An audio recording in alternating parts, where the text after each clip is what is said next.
Moldova's pro-Western president Maya Sandu has won a second term in a pivotal presidential runoff against a Russia-friendly opponent. Sandu declared victory after securing 54% of the total votes, with nearly 98% counted.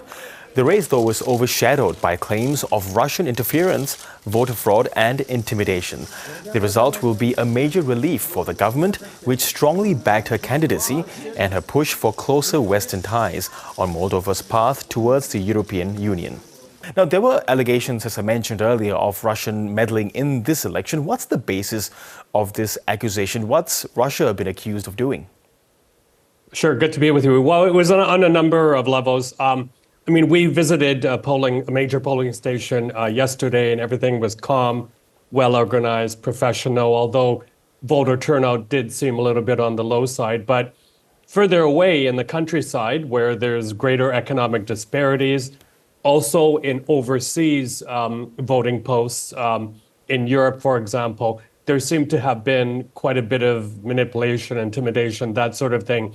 There were reports, for example, of bomb scares in numerous locations overseas.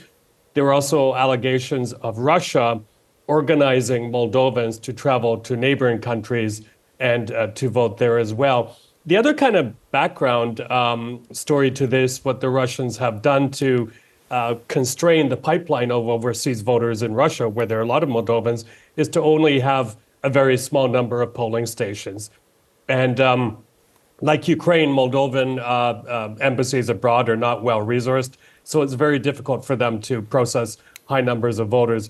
And then finally, within Moldova itself, a lot of money was allegedly spent to buy votes, again, taking advantage of that vulnerability of economically depressed people, but also of moving voters, for example, from Russian-controlled Transnistria, the strip within Moldova, into Moldova proper to vote as well. So on a number of levels, the Russian machine was very, very active. Yeah, so does that explain why and how Alexandra Stoyanoglu won the majority of votes within Moldova's borders?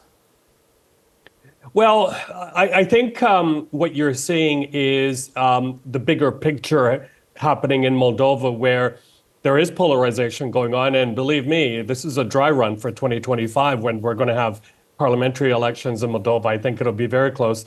But also, I think it's, the governing party, as with President Poroshenko, who was before Mr. Zelensky, not really addressing economic disparities. Chisinau looks not too bad. I go there a lot. But when you go to the countryside, you see how people are struggling. Salaries are very, very low.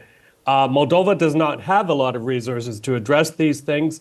The EU leaders love to give a lot of pats on the back and rhetoric, but I think they also, if they want to avoid trouble next year in parliamentary elections, they have to get more resources to the government to stamp out corruption and to help elevate the economic state of ordinary people there. And how do you think this might sort of flow on towards Moldova's, application to join the European Union? Will it be as smooth as some think it would be? Well, it's a long path. And just come here and ask the Ukrainians when they'll become part of EU. They don't know, because there's a lot to be done, especially during wartime and instability, to, for example, stamp out corruption, to clean up the judiciary, that sort of thing. And, I don't blame folks in this part of the world for being somewhat cynical, because what's happening right now geopolitically and what could about to happen in the U.S. elections could be a big, big tidal wave for the way we live, for the stability that we're used to. So I think, it's not even clear, for example, whether NATO will be around in 2 or 3 years if Trump gets in.